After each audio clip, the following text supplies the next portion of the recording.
Support for Conversations Live comes from the Gertrude J. Sant Endowment, the James H. Olave Family Endowment, and the Sidney and Helen S. Friedman Endowment, and from viewers like you. Thank you. From the Keiko Mira Ross WPSU production studio, this is Conversations Live. Good evening, I'm Ann Danahy. This is a midterm election year, and Pennsylvania is a battleground state. Voters will pick a new governor and a new U.S. senator in races that have been playing out nationally. Joining us to talk about how the elections are shaping up are two political experts. Katie Meyer is a government editor and reporter at Spotlight, PA. Before that, she covered politics for WHYY Public Radio in Philadelphia and state politics and government for WITF Public Radio in Harrisburg. Chris Borick is a professor of political science and director of the Muhlenberg College Institute of Public Opinion. He's a nationally recognized public opinion researcher and conducts large-scale public opinion surveys. You too can join tonight's conversation. Our toll-free number is 1-800-543-8242. Our email address is connect@wpsu.org. Katie Meyer and Chris Borick, thank you so much for joining us. Thank you. Thank you, Ann. So this is a midterm election year, but it has still been getting a lot of political interest and a lot of change that's happening, maybe more so than a typical midterm political election year. Of course, you've got the governor's race, and you also have a U.S. Senate seat that is up, and the incumbent is not seeking re-election for that, so it's making it a contentious race. And of course, Pennsylvania is seen as a battleground swing state, so it's getting a lot of national attention too. So with that kind of as the political landscape, Katie Meyer, I wondered if you could start us off by just talking about what we are seeing with that U.S. Senate race and the competitors in it and how that's evolved. Yeah. So we've got, I would say, a very unusual matchup in this race. Lieutenant Governor John Fetterman, a pretty progressive but sort of heterodox politician. And then you have Mehmet Oz, famous TV doctor, who recently moved to Pennsylvania.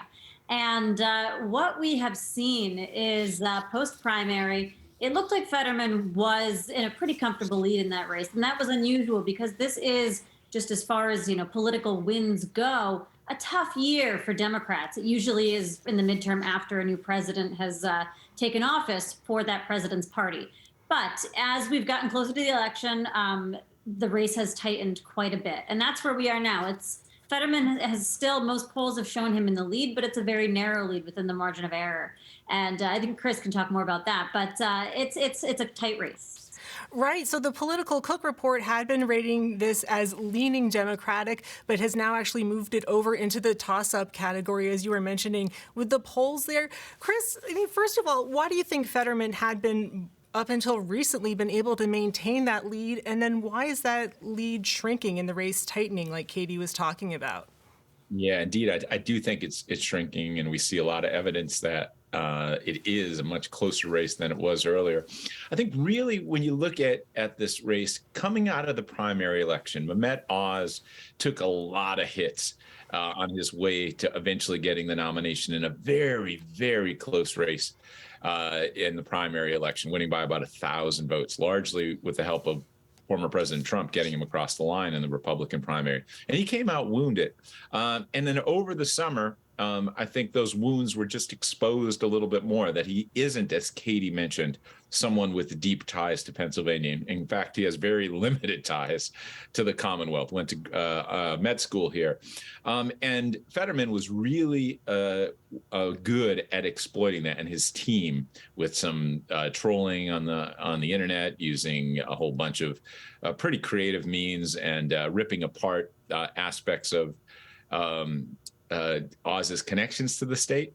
But what's happened this fall is that Oz has been able to take a little momentum back with lots of big ad buys, expensive ad buys, not only from his campaign, but by outside groups in places like the Philadelphia media market that have targeted Fetterman on being too left. As Katie was saying, he is progressive, has kind of an interesting brand, very interesting brand in lots of ways, but opens himself up in some ways with his brand to maybe being made to look a little uncomfortable for some voters, or that relationship being uncomfortable.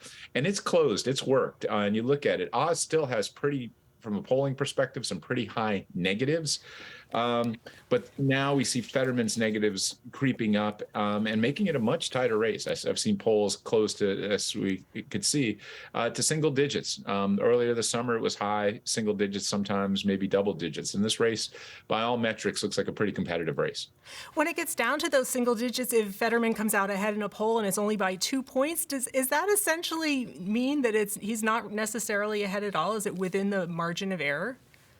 Yeah, it is. Now, some of them are aggregate polls, but if you look at any individual poll and you see it be a few point race, consider it a very competitive toss-up, and don't be surprised if the candidate that's trailing by a few points ends up winning the race. I spend a lot of my time conditioning voters to think, hey, just because a candidate is up 1 or 2 points and it's even consistent, that could disappear quickly, and some changes in turnout and other factors that change at the end. So when I see races in low single digits, I say be prepared to see that race go either way. And Katie, you've said that a major factor in this race is the personality. Aside, there are a lot of big, important issues, but it's also the personalities. They have very distinct and different personalities, right? Do you see that influencing where this campaign is going? I do, yeah. This hasn't been a very substantive campaign for either candidate. And part of that has been, so much of it has been run on social media, so much of it has been run through ads. That's not necessarily very unusual, but in this race, I think it's been notable, especially because right before the primary election, Fetterman had a stroke, and that kept him off of the campaign trail for most of the summer. And what his campaign did instead, while he couldn't campaign in person, was a very aggressive social media campaign, basically aimed at making Dr. Oz look stupid. I mean, that's like a very blunt way of putting it, but that was the goal. And so, tying him to this fact that he very recently lived in New Jersey, and painting him as a rich guy who was out of touch with, the working class Pennsylvanian. Those were all very clear strategies that the Fetterman campaign had, and Oz has had to return that. And it took that campaign a little bit of time to kind of figure out how to counter those sorts of attacks. And they finally did come together with some sort of a consensus that they wanted to paint Fetterman as soft on crime, as allying himself with criminals over victims, that kind of thing. And we can get into more of the substance of that, because I think it's a really interesting area of policy. But yeah, I would say the candidates have been caricaturing each other, and again, not unusual, but notably strong in this particular race. Yeah, I do want to get back and talk about those actual issues that are coming up and that are important to voters too. But Chris, can you explain the idea of these unfavorable ratings? So it sounds like what Katie is talking about, all these negative campaigns, the negative social media, that it actually might be sticking and working? Yeah, I think that's right. And the focus has really been, as Katie was mentioning, on branding the others in this negative light, highlighting their weaknesses. Oz is a Hollywood outsider trying to steal a seat. Fetterman as this ultra-left progressive soft on crime. And you'll see the messaging, the ads and social media really focusing there. And what it's designed to do is drive down the general image, the likability of the candidates, that we call it their favorables. And we ask the simple question: do you have a favorable or unfavorable view of the candidate? And we see that Oz he's really underwater. When we say underwater, many more unfavorables than favorables. When we polled, weeks ago, Fetterman was in a better position, but he had a pretty high unfavorables. And I think, looking at some of the polling that's come out since, that the Fetterman is really starting to feel the impact on his likability, his image statewide from those attacks that have really been on the airwaves for weeks and weeks.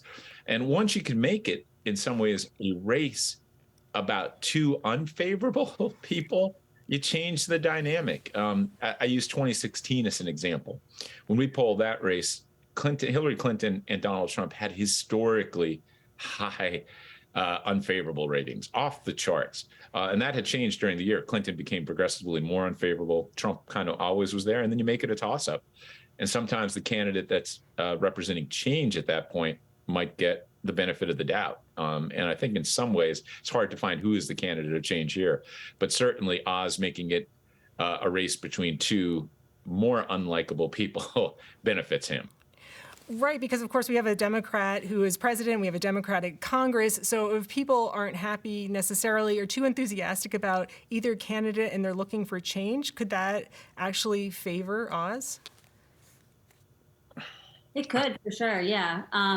The other thing I would say, and I'm curious to see what Chris says as well, but Fetterman, his brand has been very unusual for a candidate running in this kind of a race, and his theory of how you win a statewide race in Pennsylvania is very different from other Democrats and also Republicans. Fetterman's run a very populist campaign, the kind that we haven't seen from many Democrats, where he's, kind of allied all of these, what we call kitchen table issues, labor, but also a relatively moderate position on natural gas extraction for a Democrat, a moderate position on guns for a Democrat, but pretty left, social positions, wanting, to make healthcare affordable. So that suite of issues, he is trying to win over a type of voter, not necessarily the Philadelphia suburbs voter, but, a voter who feels more independent or is, less committed to either party.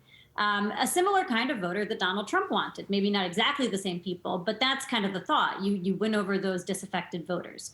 And so he, I would think, would also pitch himself as a change candidate. And certainly he's a different type of candidate than we usually see. Right. Chris, any other thoughts on that? And we can also just talk about some of the issues that are important, starting with abortion, maybe.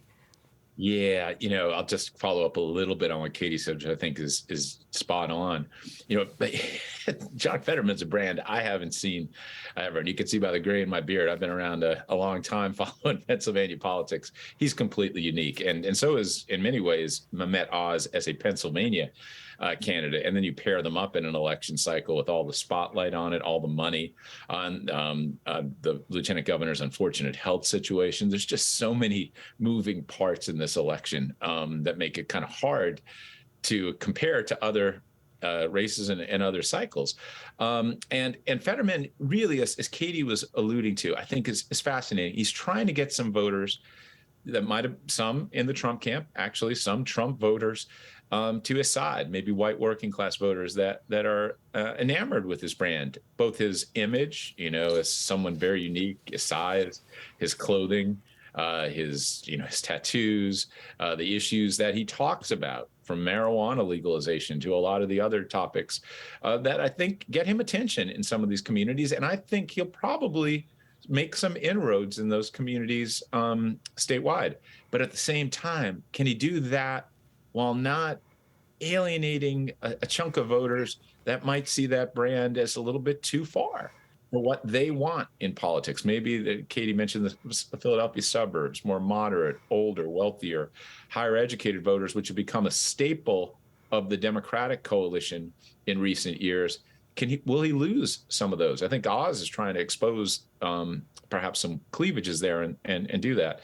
And so I think it's fascinating. And to your last point, Ann, I mean, it's an issue, as we look at issues in this race, our polling and lots of polling show that abortion, for example, has risen to the top tier of races in 2022. We compared our data statewide from 2018, where we asked the most important issue, and now in 2022. 2018, about 3% of Pennsylvanians said abortion was the number one issue they were going to the polls with.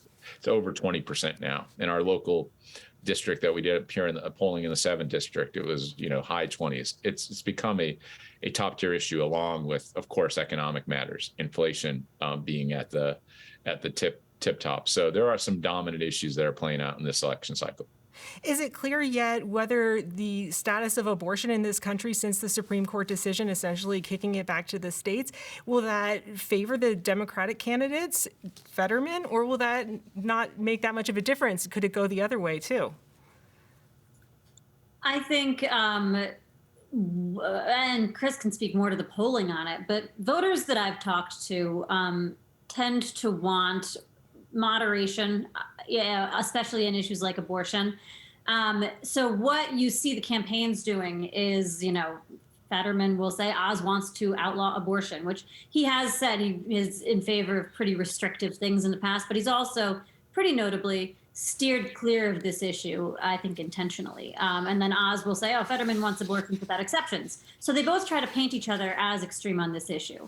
Obviously, it is a top issue for the Senate and for any Senate race, just because we're in this situation where, we could, pass new federal abortion laws protecting it.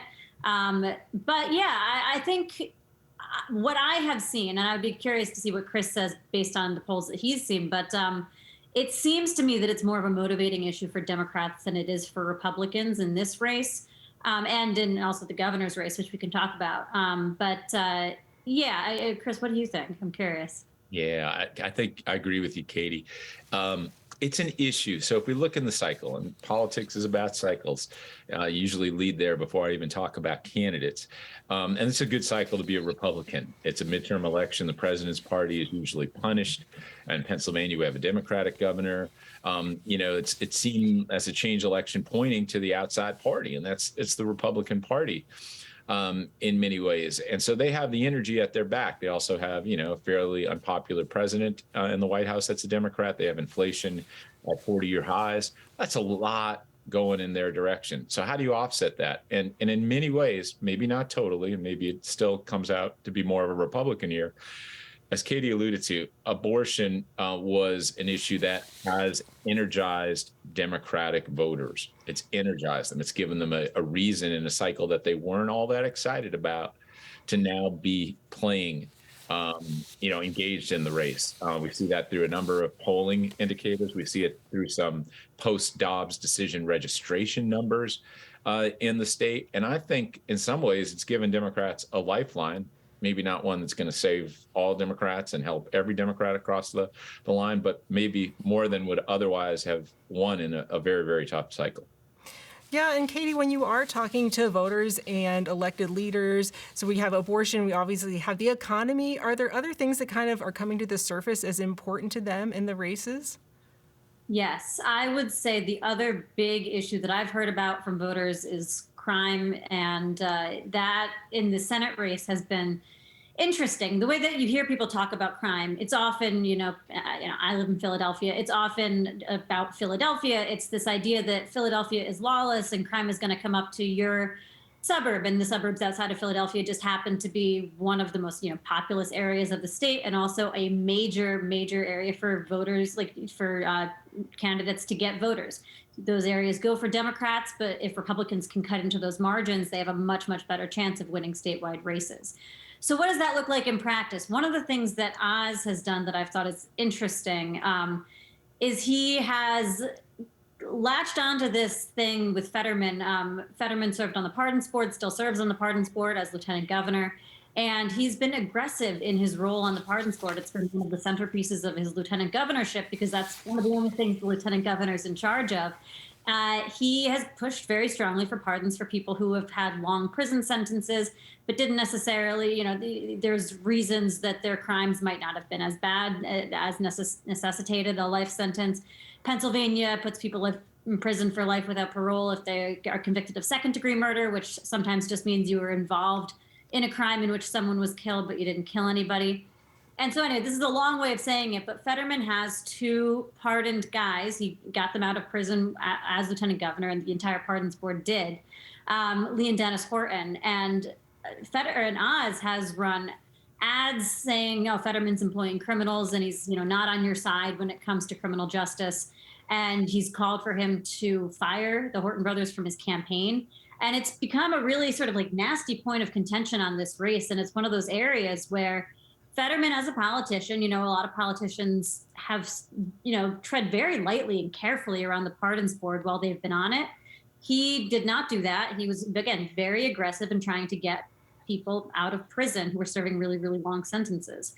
And so that's an area where he hasn't backed away from that. It's not something he's apologized for or anything. So again, just another interesting dynamic in this race that I think Oz has really tried to latch onto.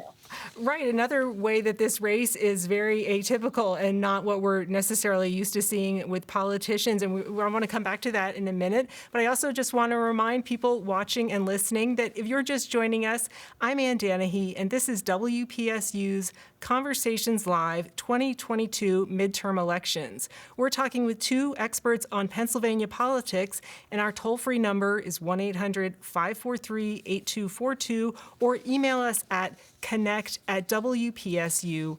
wpsu.org. I also want to talk a little bit about the health situation with Lieutenant Governor Fetterman and whether or not that is having an influence on how people might vote in the election. So, Chris, do you think what is happening with his health and, of course, Dr. Oz's his campaign's efforts to cast doubt on whether Fetterman is able to serve in this role, do you think that that's being effective, or could that actually have the other effect and possibly turn voters off? Yeah, it's a really tricky issue to navigate in a campaign for both the Fetterman camp and the Oz campaign.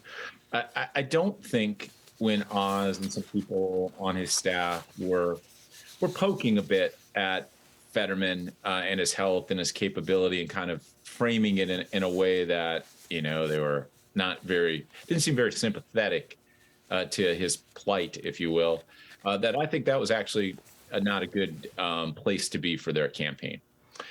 So they have to be careful. I think it's reasonable to question, is the lieutenant governor fit and ready to take on the role as a U.S. senator, and to raise that question, not in a way that you demean his health situation, but to just, make that a part of voters' calculus and how they're making decision without looking somehow that you're an ableist or being crass, especially as a medical doctor. And so he's walked a really tight rope there. But in a close election, and this is a close election, all issues matter. I think on the margin, there are some voters that might be looking at that as something they're going to take into their final decision. And that's why I think the debate, I'm usually, people have asked me about debates forever and like their effect on races, and I'm pretty skeptical of them moving a lot of voters. They don't get big audiences usually, especially statewide races we're talking about. People that tune in are usually already pretty much decided on where they want to go. And so I don't think their impact is that big. That debate next Tuesday, between Lieutenant Governor and Dr. Oz, because there's so much attention on how Lieutenant Governor can engage in these settings, may have a little more impact than we usually see in Pennsylvania. And I think a lot of eyes, I think it'll probably be a pretty big audience. I'm sure it'll get viewership and recycled through various means where it's become part of this election. Yeah, so it sounds like you're saying that people might be watching that more closely to see how Lieutenant Governor Fetterman does in light of his medical situation. I'll mention that he did release a medical report from a doctor saying that he can work full duty in public office. Katie, from your point of view, from people you're talking with, do you think this is an issue? Is it something they're kind of keeping an eye on, or what are you hearing? It's mixed. I think absolutely this debate could hurt Fetterman. It's worth noting that this is coming very late in the cycle, and I think that is not like an accident on the part of the Fetterman campaign. People have already started voting by mail. People are much likelier to have their minds fully made up at this stage. But yeah, Fetterman, if he turns in a poor debate performance, that could absolutely hurt him. And that's usually what you see in debates for many reasons. A candidate, if the candidate is like winning, the debate can only hurt them usually. So yeah, that'll be a dynamic. I will just say, talking to voters, one of the things you do here is that actually health issues are seen as pretty relatable. Lots of people have strokes. Lots of people know people who have had strokes or heart attacks or those kinds of struggles. And so I do think there's a considerable amount of sympathy out there. But for sure, a poor debate performance or a performance where Fetterman looks like he's not understanding questions or something, that will hurt him. And he's done an increasing number of interviews. I think it's been pretty clear that he's gotten better in his speaking. He's given longer speeches. So people recover from strokes. And it hasn't been that long since he had his. But yeah, it'll be important.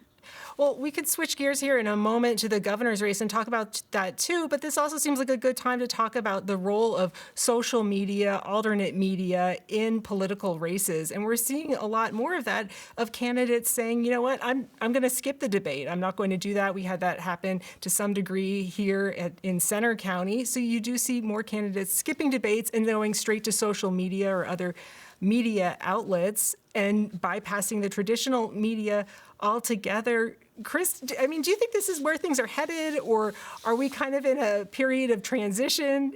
What do you expect to see? It's a really great question, and I do think social media has changed so many aspects of our life. I'm teaching my campaigns and elections class, and I've been teaching it for years and years, and now how we look at different ways of communicating, and certainly for campaigns, they've taken it to heart, right? And how we can bypass media outlets and try to get our messages out to our voters in a way that we don't have to worry about either, a debate or an interview. And I think in this cycle, you've seen it nationally and very much so in Pennsylvania with candidates, particularly Republican candidates, trying to avoid many of the contact points that we would think candidates usually have. And that's including debates. Now, as you think what Katie said before, a lot of it's strategic, where you're in a race. If you're leading in a race, you'll probably not want to debate, even if you're, pretty good at it. You just don't want to give the opposition many chances to hit you. But I think there's that broader trend that you just showed in that graph, and that's becoming part of American politics. And there is a partisan divide on that even kind of pops the issue a little bit more. Right. And Katie, has that been your experience too, when you're trying to cover political elections and happenings, that you have candidates who might not be willing to talk with you? Yeah, absolutely. It's definitely a little bit starker in the governor's race. Doug Mastriano specifically just does not talk to mainstream media. But you have started to see that in general. As Chris said, there's a partisan angle to it. Many Republicans have, become increasingly unwilling to talk to, again, mainstream media outlets who they see as biased against them. But there's also this, I think, knock-on effect where, let's say, a radio station, and I, used to work at WHYY, they would do these interviews traditionally with candidates, and they've had a very hard time. Lots of radio stations and TV stations have had a harder time getting these long sit-down interviews with candidates on both parties. And it starts to be because, if a Republican candidate isn't going to respond to your request for an interview, then it really doesn't behoove the Democratic candidate to open themselves up for scrutiny when the Republican is not. So it's this effect that starts to really overtake races. And as you alluded to, Ann, I mean, they can talk to their supporters and, even undecided voters via social media. So they don't lose as much by doing that as maybe they would have even 10 years ago. And Chris, you've done actual polling on the mood of voters. And what are you finding with that and their faith in elections? Because that seems to be a factor in this, in campaigns and candidates maybe being more cynical about talking to the media, and our voters feeling that same sort of cynicism when it comes to trusting the election results. Yeah, that trust issue permeates lots of aspects of American life right now. Media, electoral process, trust in government, trust in a whole bunch of institutions, higher education, where I'm at. And we've seen it in Pennsylvania. It's been really fascinating. We've done some post-election polls in both 2020 after the presidential election and after the midterm elections last year. We'll go in again after this election cycle and ask people how much they trusted the election outcomes. And not surprisingly, we see that a fairly significant portion of the Pennsylvania electorate doesn't trust, and that's overwhelmingly partisan in nature. Republicans being far less likely to trust the results of elections in the state in 2020 and even last year, often in races that Republicans won in the state, and institutions also. One interesting facet of our study last year, we were looking at trust in the state legislature, which is Republican controlled, and Republican voters had less trust in that institution than Democrats did. So the trust issue really is fascinating right now. And a lot of it does come from messaging. We asked similar questions well before the 2020 election, and the partisan divides weren't nearly as big as election processes got more in the spotlight. And there was what we call elite cues coming from, top individuals like former President Trump questioning the system. We saw skepticism and lack of trust rise dramatically in Pennsylvania. And it's been persistent since. And going into this election cycle, that skepticism is still part of the broader environment that we see here. And Katie, is that what you're hearing too when you talk with county and election officials, politicians, that that's just part of the landscape that they're going to have to learn how to deal with when it comes to running the elections? Because obviously if you're running the elections as a county officer, you want people to have faith and trust in those results. Yeah, and I think especially for county officials, it's frustrating. I think many people don't realize how decentralized our elections are. The fact that, it's not just the Secretary of State who's running all facets of elections. It's, a person who might be your neighbor. That's the person who's at the polls. It's somebody who's a very, a county level bureaucrat is really in charge of much more of the important stuff that creates trust in elections. But that aside, yeah, I mean, we've seen incredible turnover among county election staff in the last couple of years, especially after the 2020 election, which was tough. We've seen a lot of change in Pennsylvania's election laws. And I think just broadly, there's this sense of concern among elections officials that, even small problems or small disputes over, like, for instance, how to count undated mail ballots, that stuff doesn't point to any problems with the election. It doesn't mean that the election can't be trusted, but we have come to see a lot of just routine litigation, routine arguing between parties, especially and between candidates after elections. And I think that does give people this sense that there is this chaos. And really what it is a slightly unsettled election law that is new, and kinks are still being worked out. It's hard to do that with a divided legislature and governor, which we've had this whole time we've had this new law. So, yeah, there's kind of an unfortunate confluence of factors in Pennsylvania elections right now. But I do think it creates this sense that, elections aren't trustworthy. And it just isn't the case. Yeah, and I also want to talk a little bit about trust in polling. We're going to remind viewers and listeners that they can join the conversation too. If you're just joining us, I'm Ann Danahy, and this is WPSU's Conversations Live 2022 midterm elections. We're talking with two experts on Pennsylvania politics. Our toll-free number is 1-800-543-8242, or email us at connect@wpsu.org. Chris, one area where there's definitely less trust, perhaps, than there has been in the past is in polling. And that has come out in the presidential elections. And people now question whether the polling is right. I guess, how would you respond to that? And how did you adjust your polling to account for the fact that maybe people don't answer the phone, people have caller ID that they didn't have 20 years ago, people have cell phones instead of landlines, and all those other variables that are influencing telephone polling? Yeah, it's a big question, and it's a legitimate concern. Can you have confidence in the polls? And I'll start off with kind of on a macro level to the question, Ann. Polls, even when they are at their best, and I think strongest in methodologies and working like we can expect a small sample to tell us about a big sample, have error. And so first of all, voters should never affix levels of precision and levels of, we talked about this earlier. If a candidate's up a few points, don't be surprised if that candidate doesn't win. That's not the nature of polls. They're giving us these estimates of where races are. And so you could generally get a sense, it's pretty close. It's really not very close. And that can give you some confidence of what's going to happen.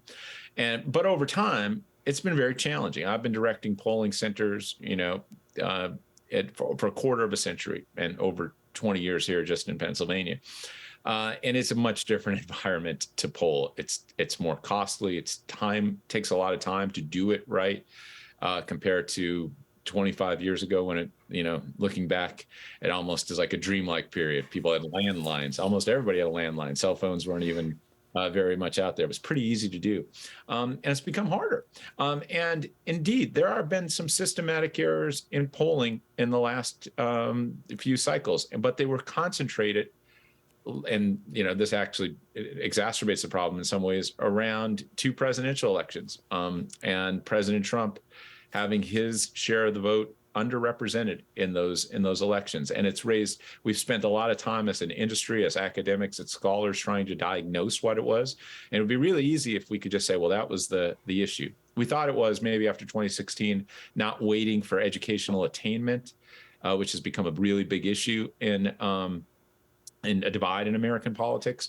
And so, for example, we adapted to that. We did start waiting for educational attainment, and it helped our numbers a little bit. but there were still some systematic issues. What's fascinating, and this is a test, and this is what I'll tell everybody with polling in the cycle, President Trump is at least technically not on the ballot in 2022. He wasn't on it in 2018, and the polls looked a lot more normal in how they were responding in those situations. So we'll see. This is always what's interesting. We'll get to see exactly how they perform after the election day, 2022. And we'll see if some of the corrections we're making, we're always tweaking a little bit how we're doing it. We'll see if those tweaks pay off. Right. We will know after the election results are in, which we mentioned a little bit, might not be the day after the election, but hopefully not too far after that. We do have a call, and this is from Dick in Johnstown. Hi, Dick. Thank you for calling. And do you have a question or comment? I do, and I'd like to direct it to the professor. I recall when Al Gore lost the presidential election by roughly 500 votes. In the state of Florida, of course, the Supreme Court said stop counting. I don't recall anyone saying it was fraud or it was illegitimate. I would like a brief history from the professor as to how this election fraud, has it been just an underlying thing, or did Trump bring it to view? That's what I would like to know, and thank you so much. Thanks for that question. So was there mistrust possibly? Was that there already and it's just gotten bigger and more exacerbated?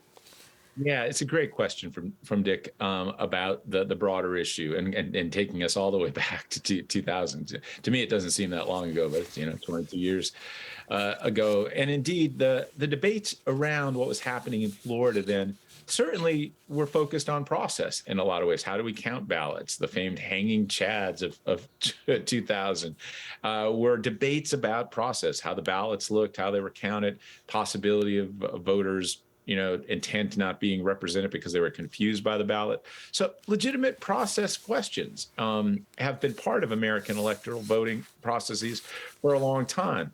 And we've seen that kind of come and go at different election cycles. 2016, by the way, it was really interesting. Concerns about election processes and accuracy were more from the Democratic side. Trusting what was happening in the process, and questions about maybe some interference or different ways that those results are. So it's not completely asymmetrical with one side. That being said, since 2000, we've really seen a change where it's become much more the lack of confidence in the system, the claims of fraud, the claims that the system is rigged, coming more from the right. And former President Trump made that a cornerstone of his rhetoric on electoral politics. Really started in 2020 and carried over post-election, and was involved in a lot of the things that we saw post-election as carried on.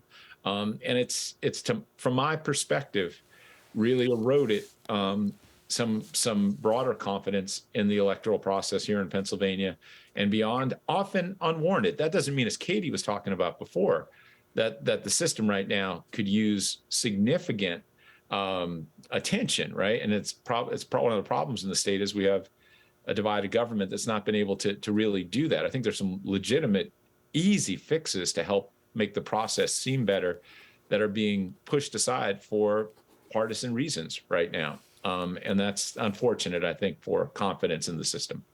Well, thanks for your call, Dick. We hope that answers your question. And I want to look now at the governor's race in Pennsylvania. Katie, can you kind of give us an overview for that race, what we're seeing with the Democratic candidate, Josh Shapiro, and the Republican candidate, Doug Mastriano? That it looks, looking at the polls, it looks like that is in a different situation than the race for Senate. Yeah, so I guess 1,000-foot view of this race, it's extremely different from the Senate race, but very weird in its own way. You have Josh Shapiro, the Pennsylvania Attorney General. He is a real, old-fashioned sort of standard type of candidate. He has a long history in Pennsylvania politics. He was a state representative. Then he was a Montgomery County Commissioner, and then he was elected to Attorney General in 2016. He is running, as a fairly moderate Democrat. He has a ton of money in his campaign account, and that's for a couple of reasons. He's been always a very good fundraiser. He's also, he successfully cleared the field for himself in the primary. He did not have an opponent. That's a very rare thing in a race that's totally open like this. And so he has, again, kind of done a very, standard playbook. And if I'm, not a political consultant, but I would say most political consultants I talk to say that he's done it pretty well.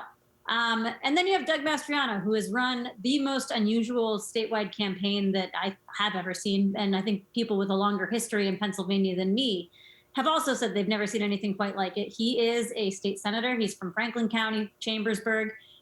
He has not been in the Senate very long. He was a career military before that. And he is a very right-wing, very allied with Donald Trump, and specifically very, very committed to this idea that there was rampant fraud in the 2020 election, was a huge opponent of COVID-19 related safety closures. And he has not gotten a lot of support from his own party. His fundraising has been very weak. He, a lot of the major groups that give to big campaigns like this in swing states haven't given to him. He's run a campaign that's really just aimed at his base, which is, again, these much more conservative people who think that there was fraud in the 2020 election. So that's, I think, why you see such a big spread is the financial difference, the difference in reach. Mastrano hasn't run a lot of ads on TV. But it's a very unusual race. And we're going to get back to that in a minute, but first we have a call from JR in State College. Hi, JR. Thanks for calling. And do you have a question or comment? Yes.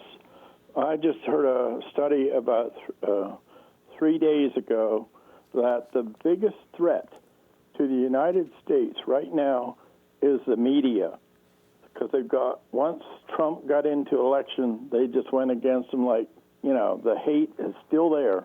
But once I get into it, you cannot, the people say that the way it is right now, American media, Republicans don't get a fair shake with the media, just like people not wanting to come to interviews with the media.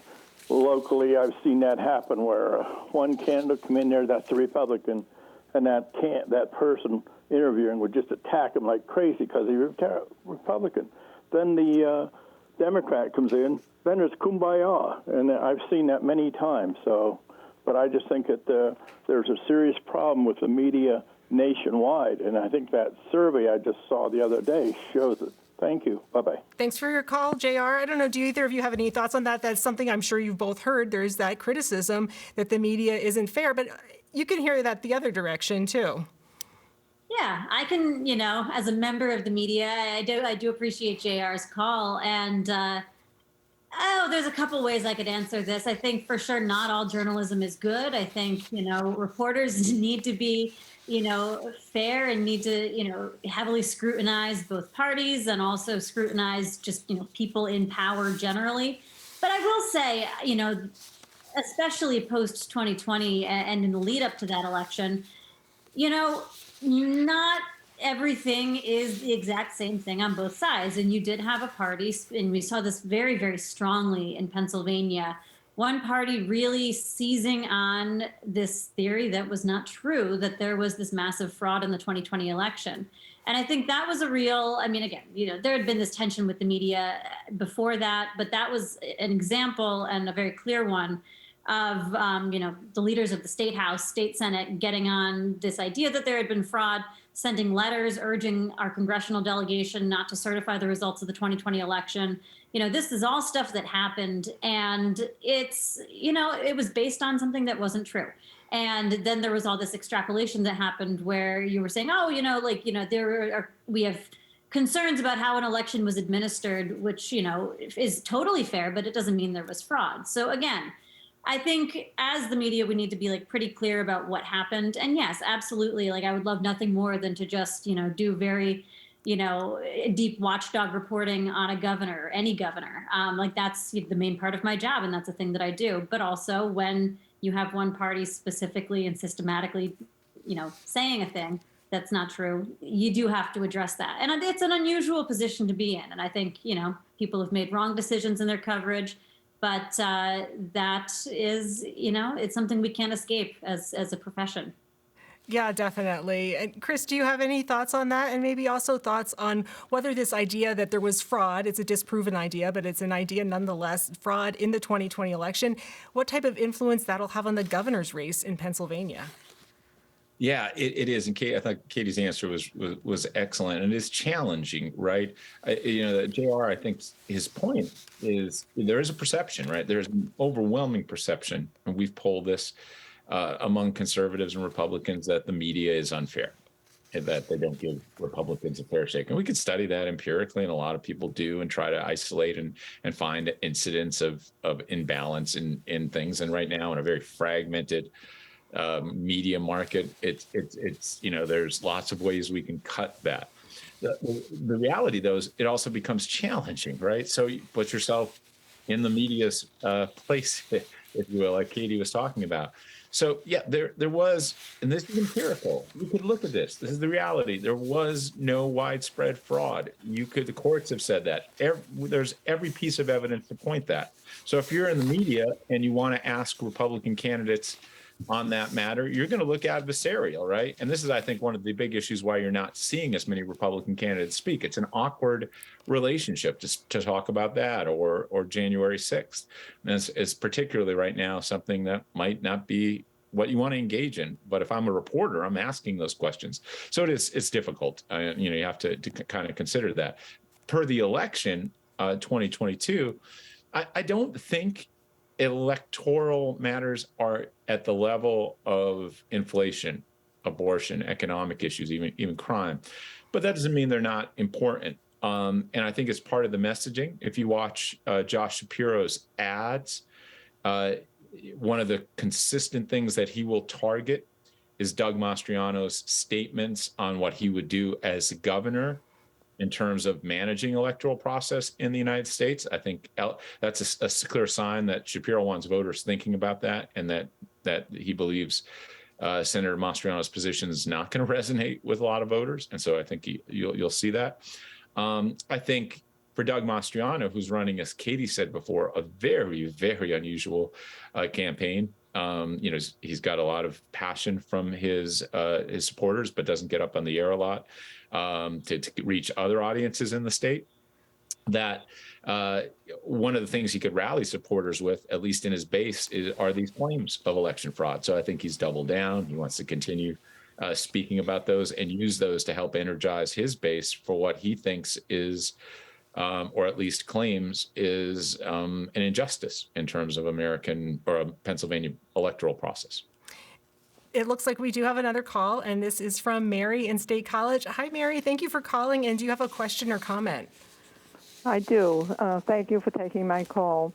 I've always heard in the past, just in talking, that whatever war chest a candidate had, in other words, how much money they had to put into the campaign, was a huge winning factor. And I'm just presuming, because Dr. Oz, being a TV star, so to speak, has a lot of money, is that really acting so favorably for him?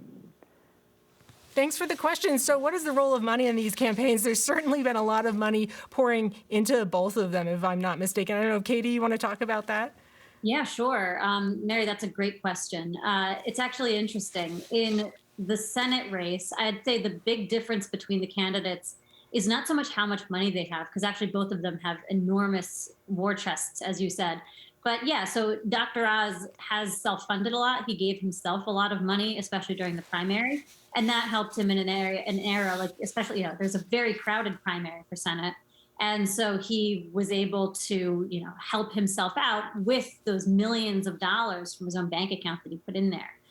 In the general election, they've been pretty evenly matched financially, because Oz got, a pickup from just like being the only candidate now for his party. Small donations picked up for him, but more importantly, PAC money picked up for him. Fetterman, on the other hand, has been a real fundraising juggernaut, and his fundraising, way more than many other candidates that I've seen, has been in small donations. He's like the king of email lists. He has a very, very strong grassroots network. And so that's why you saw him far and away have the strongest fundraising in the Senate primary. And that has continued into the general election, but he's also added to it some more of those major funders from the Democratic Party that he wasn't getting before. So Oz being rich, yes, absolutely helped him. But Fetterman has basically, matched that. Yeah. So, and it's a totally different situation in the governor's race as far as that goes. We might be able to get to that in a minute, but first we want to take this call from Rick in Clearfield. Hi, Rick. Thank you for calling. And do you have a question or comment? Yes, ma'am. I just wanted to make a comment on the previous exchange about the media and the right having a tendency to feel as though they're being singled out. Of course, when your facts aren't the facts, and the purpose of the media is to seek and search and validate and verify the facts, you can equivocate and prevaricate all you want, but you are being singled out because of the fact that your facts are not accurate. And I just wanted to celebrate the role of journalism in our country as very necessary. And I don't understand how anybody thinks that the media could ever be, quote from Mr. Trump, the enemy of the people, as he mentioned a few times, because, without the media, we can't have a free society because, your only other alternative is to seek information from the government. So it's either the media or the government or the internet, I suppose. But that's my comment. I tried to put it in the form of a question, but couldn't come up with one. But thank you very much. Thank you, Rick, for that comment. Do either of you have any thoughts on that? We talked a lot about how the media can respond. Yeah, well, I appreciate the support. Thanks, Rick. Yeah, and I think he gets at an important point, which is that I personally think one of the worst forms of media bias and the most pernicious is not bias towards Republicans or Democrats, but it's bias towards authority and, taking the word of the powerful for granted. And that happens in many, many ways, in political reporting and all kinds of reporting. But, good reporters often are able to cut through that and figure things out on their own. And that's always the goal. And that's the hope. And I do think it's a uniquely useful, service of the profession. So, thanks for supporting that. That's a great point, a great way to think about that, Katie. And we're going to try to squeeze in one more question. We have Daniel calling from Bellefonte. Hi, Daniel. Thank you for calling. And do you have a quick question or comment? I did a quick question. It's really for the American people. Do you truly believe that Brandon got more votes than Barack Obama did in his first and second election, which was a record for the amount of people that voted for one president? So the question of without actually campaigning and staying in his basement. It's a question of trust in the elections that we talked about earlier. Chris, do you have any other thoughts on that? If the caller wants my answer, I think that Joe Biden got many, many more votes than Barack Obama did in his reelection and the last election, because the turnout nationally was so much higher. President Trump got more votes than lots of other candidates, even a losing cause. And so the reality is, yes, and it's empirically there. And so there's a lot of people, I can't change their mind because they have a belief that he didn't. But if you go across 50 different states, lots of voting systems, lots of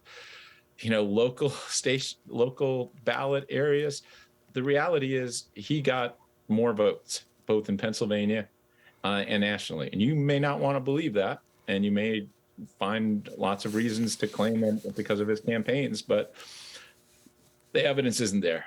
You could accept it if you want or not.